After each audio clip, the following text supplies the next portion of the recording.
Nous vivons un temps de crise sans précédent. Une crise multiple qui va être à la fois idéologique, démographique, géopolitique, énergétique et aussi écologique. En fait, le propre d'une crise, c'est aussi d'être une crise de conscience, ou plutôt d'être une force qui va nous inviter à prendre conscience. Et donc au niveau de ces prises de conscience, eh bien, il y a des nouvelles idées qui arrivent et qui vont nous forcer, nous inviter à voir la chose différemment, et ça va être la seule solution pour nous sortir de cette crise. Parmi ces nouvelles idées, il y a celle de l'économie écologique. En quoi consiste l'économie écologique? C'est assez simple en fait, c'est le fait de considérer, de remettre l'économique au service du bien-être durable de l'humain. Et donc, dans les fondamentaux de cette économie écologique, le premier mouvement, le premier principe, c'est tout d'abord de réinstaurer la nature au centre des choses. Pas simplement au centre de l'économie, au véritable centre premier des choses. En effet, sans nature, il n'est pas possible qu'il y ait de société humaine. Et sans société humaine, pas possible qu'il y ait un développement économique. Donc il y a une véritable, c'est un peu une pensée gigogne, où les choses sont emboîtées les unes dans les autres, où il faut d'abord qu'il y ait des écosystèmes, de la nature, de l'eau, de l'air, de quoi nous nourrir, pour qu'une civilisation humaine puisse prospérer.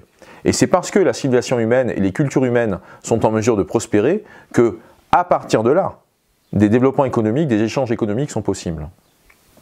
Alors, par voie de conséquence, une fois que l'on réinstaure la nature comme élément premier, eh bien en fait, l'économie écologique a révisé la notion de capital. On a cette notion très importante, fondamentale dans l'économie écologique, qui est celle donc du capital naturel. Alors qu'est-ce que le capital naturel? Eh bien c'est tous les services, tous les biens, services, les prestations que vont nous rendre la nature, et qui vont pour exister. On va parler de biens et de services vitaux rendus par la nature. Donc ça va concerner autant le fait de dépolluer les sols, l'air, l'eau, ça va être le fait de fournir des combustibles, de la matière première, ça va être le fait bien entendu de nous apporter de la nourriture ou de nous apporter de l'eau.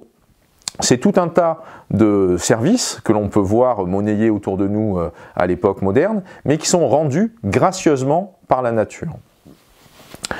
Au-delà du capital naturel, l'économie écologique, en refondant un peu cette notion de capital, se retrouve à distinguer trois autres types de capital. On va voir le capital humain. Donc là, le capital humain, ça va être en quelque sorte les compétences, les talents, les attributs qui vont être présents chez chacun d'entre nous pour nous permettre d'être un membre actif de la société et de nous épanouir à travers cela.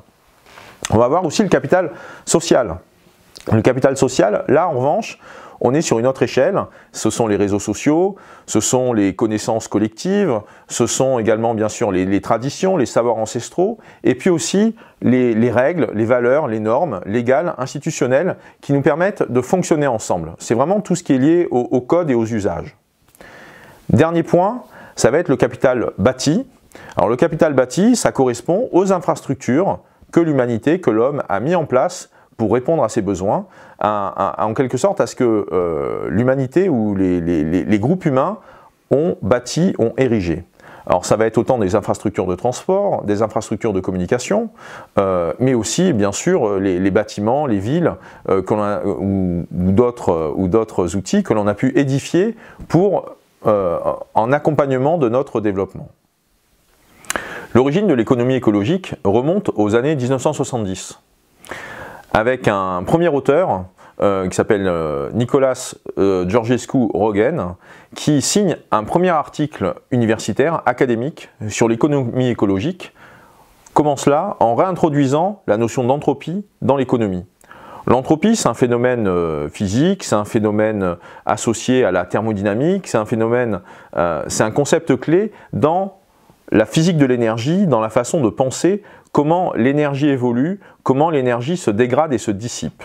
Et donc en fait, Georgescu-Roegen, dans son article de 1971, réinjecte la notion d'entropie, c'est-à-dire la façon dont des systèmes dissipent leur énergie et se désagrègent au fil du temps, avec l'économie, et pose la question de la connexion entre les deux. C'est vraiment un article fondateur dans l'histoire de l'économie écologique. Ensuite, en 1982, c'est le premier congrès qui réunit à peu près une petite cinquantaine de personnes en Suède sur l'économie écologique. Vient ensuite en 1989 la première revue spécialisée sur l'économie écologique, Ecological Economics, qui va donc être la revue académique spécialisée sur le courant de pensée, sur les travaux de recherche de l'économie écologique. En 1997, c'est un coup de tonnerre qui vient ébranler le monde académique dans la revue Nature, qui est donc une des deux revues principales dans les revues scientifiques officielles. La revue Nature se fait l'écho d'un article qui quantifie la valeur financière, la valeur comptable des services rendus par la nature. C'est une première approximation, c'est une première estimation, mais c'est la première fois que l'on fait ce type de calcul, et en fait, les résultats sont tonitruants. Cette étude, donc faite en 97, publiée en 97, montre que, en gros, les services rendus par la nature, pour nous fournir à manger, pour dépolluer l'air et les sols, pour vraiment donc préserver la faune, les espèces de tout ce qui est, de toute la biodiversité environnante et qui était encore présente à l'époque, de tout ce capital naturel dont il était question il y a quelques instants. Eh bien en fait, on estime la valeur, la richesse économique produite par ces biens et services écosystémiques fournis par la nature gracieusement à 33 000 milliards de dollars. Le chiffre est assez important, mais c'est surtout presque 2 fois, c'est presque le double de l'activité économique officielle qui cette année-là était à 18 000 milliards de dollars. À cette époque, la nature était moins abîmée qu'aujourd'hui. Ce qui fait que depuis, la valeur au fur et à mesure qu'on a du corail qui disparaît, au fur et à mesure qu'on a des espèces qui disparaissent, quand on a des forêts qui partent en fumée, eh bien c'est ce capital naturel qui diminue et en fait la quantité de biens et services écosystémiques fournis par la nature qui diminue. À l'époque, en 1997, l'article scientifique paru dans Nature inclut un calcul qui est, si on remet au nombre d'habitants qui existaient à cette époque sur Terre, en gros, c'est 3200 €, à peu près équivalent au dollar à ce moment-là, 3200 € par an et par personne de la valeur du montant des services rendus gracieusement par la nature. Cette valorisation comptable, financière, des biens et services, des prestations fournies par la nature, c'est un des autres piliers clés essentiels de la pensée de l'économie écologique. Un autre élément, c'est la révision des indicateurs économiques. Cette révision des indicateurs économiques, elle s'appuie sur une critique du PIB, sur une critique de l'indicateur principal qu'on utilise jusqu'à présent, on pourrait dire par habitude, pour décrire les richesses. Pourquoi? Parce qu'en fait, le PIB, il va avoir une tendance à ignorer certains aspects de l'activité. Par exemple, il ne prend pas compte des activités non marchandes, des activités bénévoles, et surtout, il va avoir une tendance à considérer comme un gain en richesse des choses qui correspondent à des destructions justement du capital naturel. Si l'on déboise par exemple une parcelle pour construire quelque chose, un bâtiment ou une usine, eh bien ce déboisement va être vu comme un élément qui entraîne de la richesse, qui fabrique de la richesse à l'échelle de l'activité. Et en plus, pourquoi? Parce qu'il y a cette idée du toujours plus. On n'est pas dans le toujours mieux, on est dans le toujours plus.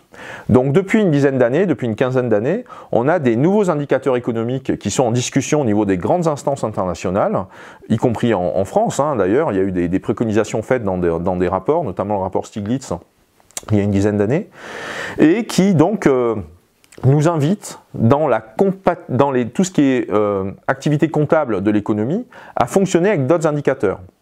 Alors parmi ceux-ci, un indicateur très intéressant, c'est l'IPV.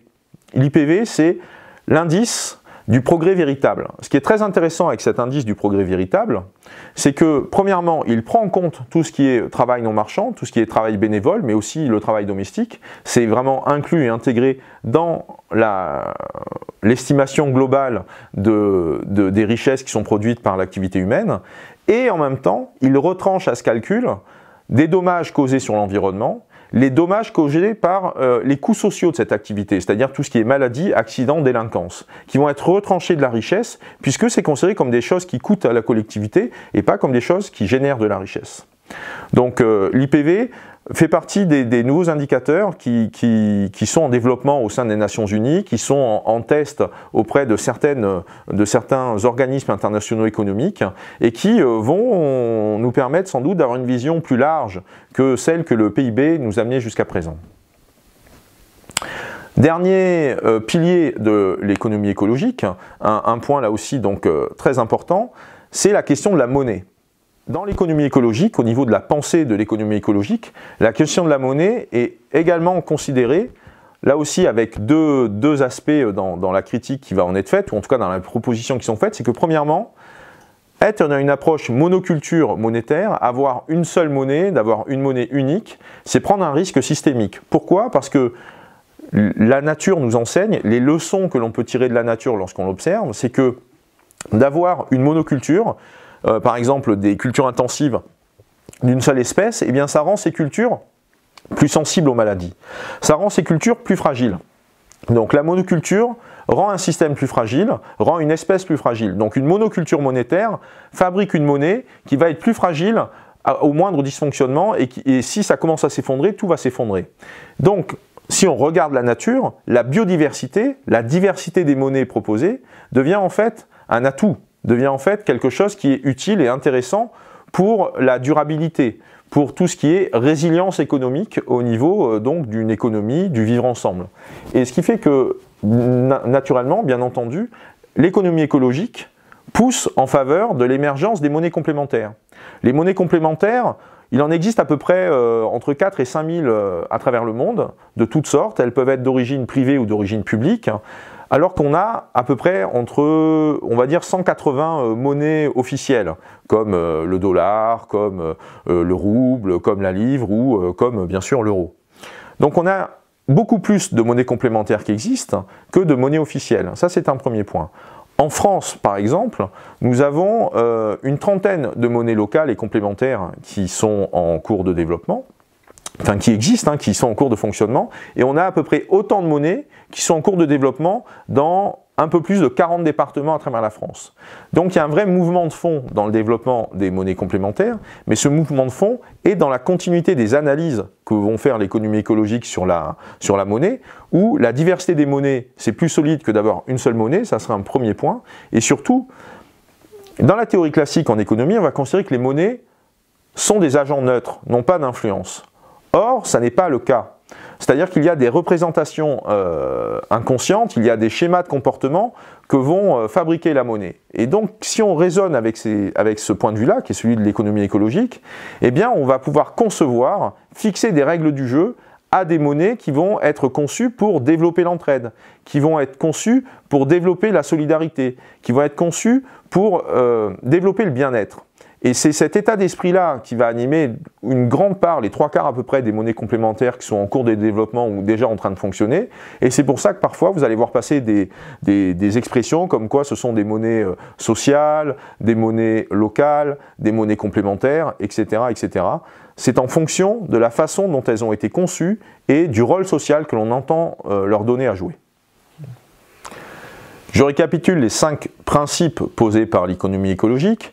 Le fait de remettre la nature au centre, la redéfinition de la notion de capital à partir de cette notion du capital naturel, la révision des indicateurs économiques, comptabiliser les biens et services, la valeur des biens et services fournis par la nature, et développer des monnaies qui vont être au service du bien-être humain durable.